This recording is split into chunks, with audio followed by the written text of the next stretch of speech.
Em 2023, durante o processo de divulgação do filme da Barbie, aconteceu algo bem peculiar. Durante uma exibição antecipada que foi feita para os críticos de cinema, teve a seguinte instrução para esses críticos por parte dos produtores do filme: sintam-se livres para compartilhar seus sentimentos positivos sobre o filme no Twitter após a exibição. Críticos de cinema têm um privilégio. Eles podem assistir filmes com antecedência. Antes de todo mundo assistir no cinema, eles participam de sessões especiais para que eles possam ver e analisar esses filmes. Mas isso vem com um custo. Eles têm que seguir algumas regras. Uma dessas regras é o chamado embargo, que quer dizer o seguinte: o crítico ele só vai poder fazer o review honesto, sincero sobre aquela obra na data em que a produtora liberar. No caso da Barbie, essa data era 2 dias após a exibição para os críticos. Antes disso, eles poderiam falar do filme, mas eles só poderiam falar coisas positivas sobre esse filme. E as produtoras sempre vão tentar manipular a narrativa do lançamento do seu filme para fazer com que as pessoas tenham a impressão de que só existem pontos fortes nesse filme, de que não tem nada errado com ele. Então, antes do lançamento, alguns críticos vão receber esse filme, mas apenas aqueles que realmente gostaram bastante vão poder falar primeiro. Então você vê todos os críticos falando: nossa, esse filme é maravilhoso, maravilhoso. Então quando você vai assistir, você vai com uma expectativa alta e acaba nem sempre compensando essa expectativa. Somehow Palpatine returned. Mas no caso da Barbie tinha um detalhe a mais também. As salas de cinema para os críticos não estavam cheias apenas de críticos. Na verdade, os críticos eram, em certa medida, em alguns lugares, minoria, porque a grande maioria dos que estavam ali eram influencers. Pessoas que tinham tido sua viagem paga, hospedagem, alimentação, passeios, tudo pago para poder assistir ao filme e dar sua opinião muito honesta sobre esse filme nas redes sociais. É claro que isso é uma forma de manipular a perspectiva das pessoas. Isso aconteceu, por exemplo, no lançamento da série Os Anéis de Poder, onde todo mundo ficou muito entusiasmado com o lançamento do filme, porque vários influencers tinham sido chamados, viajaram para fora do país, ficaram hospedados em hotéis, assistiram o lançamento, conversaram com os atores e então começaram a fazer vários reviews positivos da série, dizendo: isso aqui é maravilhoso, é tão bom quanto ou melhor do que O Senhor dos Anéis. E depois a gente viu qual foi o resultado. A pergunta que eu faço é: por que os críticos de cinema são tão odiados pelas produtoras e tão ignorados pelo público em geral?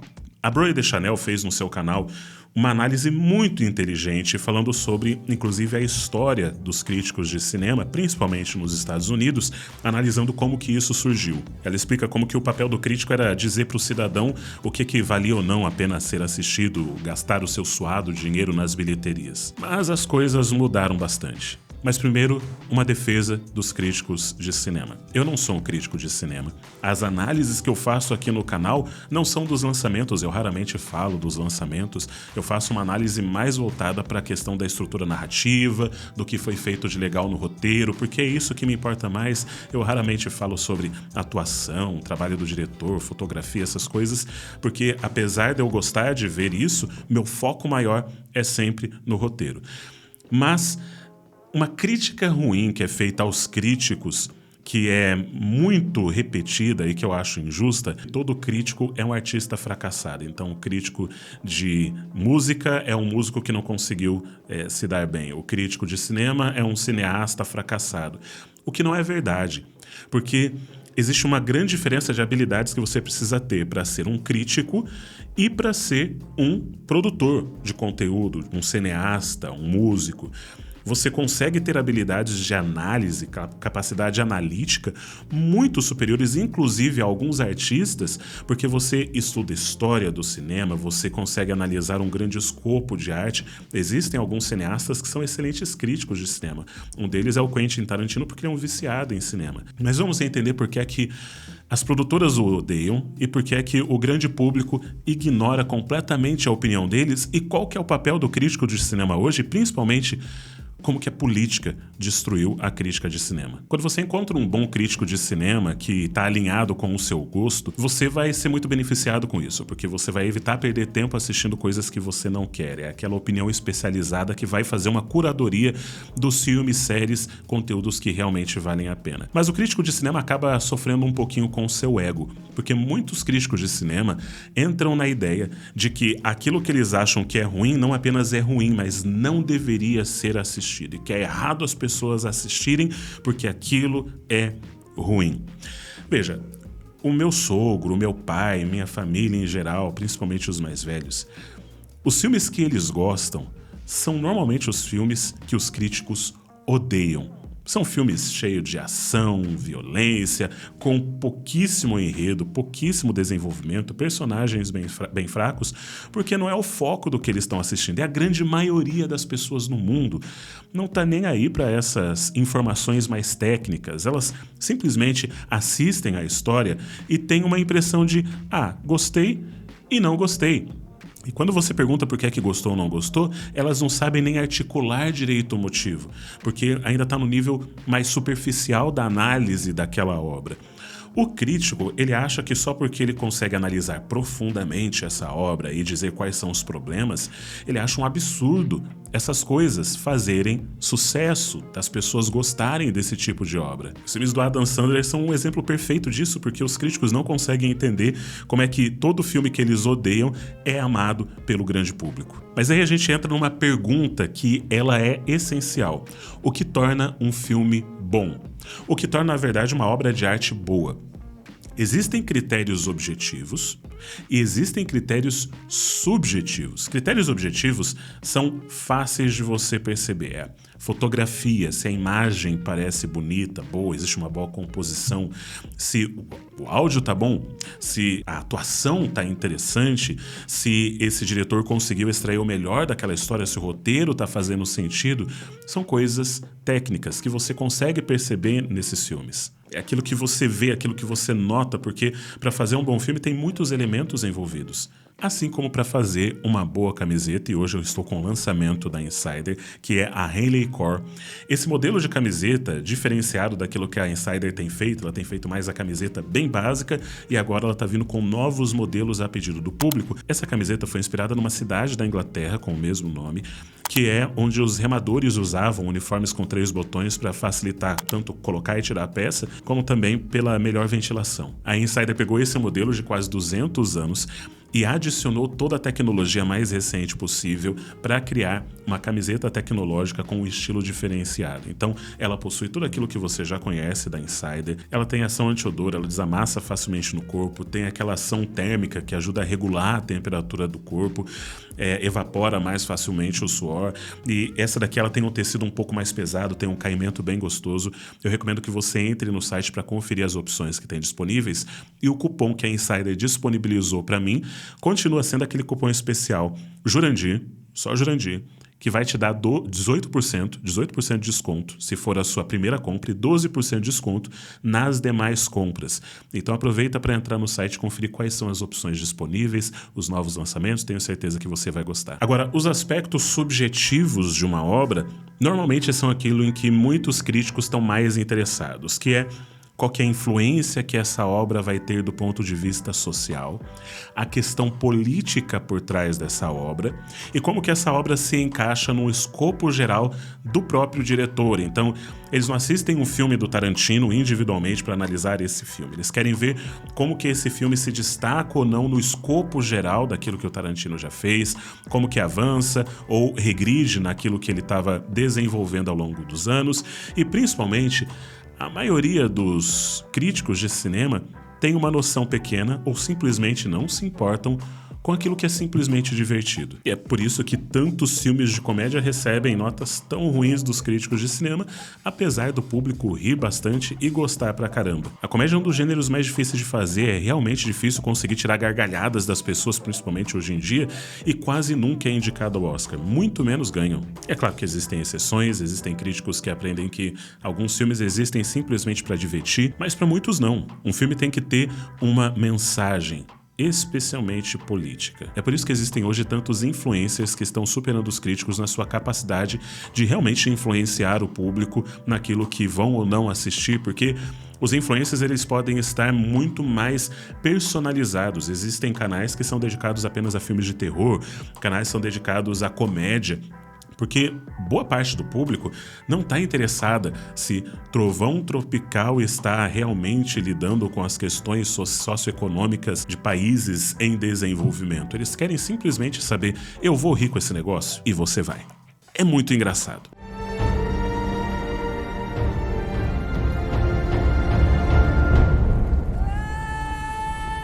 Por exemplo, eu assisti no YouTube a transmissão do Festival de Brasília do Cinema Brasileiro e eu percebi através da conversa desses críticos algumas coisas que nos ajudam a entender porque é que a crítica acabou sendo bem desvalorizada pelo público ultimamente. Vamos dar nome às coisas, né? A gente tá falando assim, ninguém debate os filmes por quê? Porque a gente tá falando sobre tema.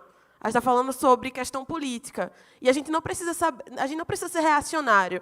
A gente precisa falar como a questão política se manifesta esteticamente, formalmente nos filmes. A gente não está fazendo isso. A gente não está fazendo isso. A gente está dizendo que os filmes são importantes porque eles são importantes. Ponto. Isso é um problema. Isso é um problema, né? Então, assim, a questão não é ser reacionário e falar, porque vai, sei lá, temas que precisam ser ditos. Não é sobre isso. Os temas precisam, sim. As pessoas precisam estar aqui. A gente precisa, sim, intervir no debate, né? Que, inclusive, aqui, né? Não queria fazer isso, mas eu vou fazer, né? Eu sou a única pessoa preta aqui nesse lugar agora, assim. Eu odeio fazer esse papel, mas é verdade. Odeio. Não, isso não é um problema. Oscar Wilde disse: toda arte é inútil. E quando Oscar Wilde disse que toda arte é inútil, ele estava lutando contra essa ideia utilitarista de que a arte precisa ter uma função objetiva no mundo. Essa é uma visão utilitarista da arte. É a mesma coisa de você dizer que uma criança, um bebê, como eu tenho uma filha de 2 anos, dizer que ela, por ser inútil, porque ela é inútil, ela não faz absolutamente nada, a não ser dar trabalho, ela não tem valor. Mas o valor dela não está naquilo que ela pode fazer. O valor dela está simplesmente na existência dela. Ela existe e, portanto, ela é importante, ela é valorizada, ela é amada, mesmo que ela só derrube as coisas no chão, risque meus livros e risque as paredes dessa casa que estão parecendo uma exposição de arte moderna. Mas quando a gente fala com os críticos atuais, muitos deles têm essa percepção de que a arte ela tem que ter uma função narrativa política. Ela tem que não apenas refletir a política, mas ensinar sobre política e tratar dos temas políticos pertinentes e necessários. E sempre tem que ser na perspectiva desse crítico, não pode tratar dos temas políticos na perspectiva diferente do crítico, porque senão não é arte, ou pelo menos é uma arte ruim. Mas eu preciso deixar bem claro, beleza é uma questão objetiva, e os filmes, a arte, tem a ver com beleza. Roger Scruton falou isso de forma muito bonita, dizendo que até a década de 1930, toda a arte tinha como objetivo principal mostrar beleza. Esse era o seu objetivo, simplesmente por ser bela, ela já deveria ser admirada. Só que na cabeça dessa galera não basta ser bonito, tem que ter uma mensagem política coerente com a narrativa predominante na cabeça deles. E um filme ser bonito não quer dizer que você vai gostar dele. Por exemplo, Tarkovsky faz filmes belíssimos. Todo mundo pode dizer que Solaris é um filme lindíssimo, lindíssimo, lindíssimo. Mas é tediante pra caramba. Eu nunca conheci uma pessoa que terminou de assistir esse filme. Esse filme é chato, chato, chato, chato demais. Mas essa é a minha opinião. A sua opinião pode ser completamente diferente. Nesse momento, alguém deve estar falando, mas esse cara é um ignorante, não é chato, porque veja bem a estrutura narrativa. Tudo bem, é sua opinião. Eu achei chato. Eu acho bonito, continuo valorizando a mensagem, a ideia, a beleza, a estrutura. Acho tudo isso muito bonito. Só acho que foi mal feito. Só acho que foi muito longo, muito arrastado e muito lento. E tudo bem. Isso é você ter capacidade de reconhecer a beleza nas coisas e a questão técnica das coisas e ainda assim não gostar. O problema é que os críticos, quando não gostam de algo, querem que ninguém goste. E quando gostam de algo, querem te forçar a gostar. E não entendem que, apesar da beleza ser um padrão objetivo, o gosto não é. Por outro lado, Yellowstone é uma das melhores séries em termos de personagens e história. Gosto muito dos diálogos, do desenvolvimento dos personagens, mas ela foi atacada pesadamente pelos críticos nos Estados Unidos, porque ela é uma série que reforça os valores tradicionais e conservadores dos americanos. Então, nada que agrade aos críticos mais progressistas. Enquanto isso, o Som da Liberdade também foi atacado pelo mesmo motivo. E pra ser sincero, eu nem gostei do Som da Liberdade. Eu gostei da mensagem, eu acho que a ideia é boa, eu acho que o que eles fizeram foi necessário, tratar de um assunto necessário. Eu acho que a execução foi ruim. Eu acho que a forma como o filme foi contado, a atuação tá ruim, a manipulação tá errada, teve muita cena de manipulação emocional extremamente forçada. Então, eu acho como filme, eu acho ele ruim. Mas eu assisti e penso, necessário, importante, que legal, as pessoas precisam assistir, precisam se conscientizar sobre esse assunto. Só que como ele era voltado mais para um público conservador, feito por pessoas conservadoras, e tinham várias polêmicas envolvendo os seus atores, então a crítica caiu pesada em cima porque não estava avaliando as questões objetivas do filme, nem a intenção, que era muito nobre. Simplesmente usaram os critérios políticos para analisar se essa obra deveria ou não ser assistida. Eu sei, existe arte ruim.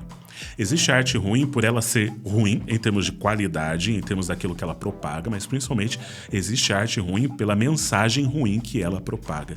A mensagem às vezes pode ser muito perigosa. E a gente viu isso na Alemanha durante a Segunda Guerra Mundial, onde a propaganda, a máquina de propaganda foi usada para criar obras de arte, filmes, músicas, desenhos que menosprezassem, humilhassem o povo judeu para justificar e amenizar na cabeça da população os horrores que seriam feitos contra esse povo. Então, a arte pode sim ser usada de forma extremamente ruim. Isso já foi feito nos Estados Unidos, isso já foi feito na União Soviética, já foi feito na China, é feito constantemente na Coreia. Existe arte sendo feita com propósitos ruins. Eu tratei disso mais claramente no meu vídeo, onde eu falo sobre a influência da política na arte, quando a arte é usada como ferramenta de propaganda política. Então, se você quiser entender melhor sobre isso, dá uma olhada, eu vou deixar aqui no card também. Então, a gente chega nos influencers que estão destruindo, em grande parte, a influência dos críticos de cinema tradicionais. Existe um lado extremamente negativo disso também. Como a gente viu no caso da Barbie, essas pessoas acabam sendo compradas muito mais facilmente pela máquina das produtoras para fazerem propaganda positiva para obras de arte que não são boas, que objetivamente são ruins, que não vão agradar o grande público, mas como esses influencers recebem vários benefícios para fazer essas divulgações, eles acabam fazendo de forma positiva e acabam fazendo com que o público às vezes gaste dinheiro à toa. E é normal. É do jogo, isso se chama capitalismo, é onde a gente está, é o que vai acontecer. Mas existe um lado extremamente positivo dos influencers fazendo análise de filmes. Eles não são críticos, eles fazem reações, fazem análises, reflexões sobre os filmes. Esses influencers, eles podem dar opiniões muito mais pessoais, personalizadas, direcionadas para o seu público. E o pessoal da crítica não gosta muito disso, principalmente porque quem paga o influencer é o público. É a monetização que ele consegue através do seu público, seja no YouTube, no TikTok, no Instagram. É a monetização do público e os patrocínios, aquilo que o público vai comprar porque gosta desse influencer. Só que os críticos de cinema, eles querem ser pagos de um jeito um pouco diferente. Cara, eu acho que quem devia... Eu não acho que é a audiência que vai ter que pagar a gente. Não é. Eu acho que a MUBI poderia pagar a gente. Eu acho que o Canal Brasil poderia pagar a gente. Muitas pessoas poderiam, muitas instituições poderiam pagar a gente. Né? Leis de incentivo poderiam, né? Muita coisa podia pagar a gente. E mais uma vez, a voz dessa pessoa não é a voz de todos os críticos, ela é uma pessoa, ou esse é um grupo de pessoas, um grupo de críticos falando sobre isso. Tem vários críticos de cinema que eu gosto bastante, que eu acompanho, que eu assisto praticamente todos os vídeos, porque eu gosto da opinião deles. Isabela Boscov é uma delas, o Dali Nogari eu gosto bastante. Tem vários críticos de cinema que eu gosto pra caramba e que eu não acho que estejam interessados em receber dinheiro público ou que estejam interessados de ser sustentados por alguma máquina empresarial para poder fazer suas críticas. Mas existem vários críticos que, como têm um alcance muito pequeno, como eles não têm um grande público, eles não têm como se sustentar como críticos. Isso é um problema realmente, porque os críticos, eles precisam ter a capacidade de fazer sua crítica mesmo quando aquilo que eles estão falando não é de grande alcance, porque como é que você vai valorizar e incentivar obras de arte, como você vai incentivar o cinema que é feito ainda pequeno, na periferia, que está tentando crescer e se tornar expoente, se os grandes influenciadores ou os grandes críticos não vão falar dessas obras? Porque não dá visualização, porque não dá retorno. Então, quem vai falar dessas obras realmente? Como que essas pessoas vão ter oportunidade de crescer?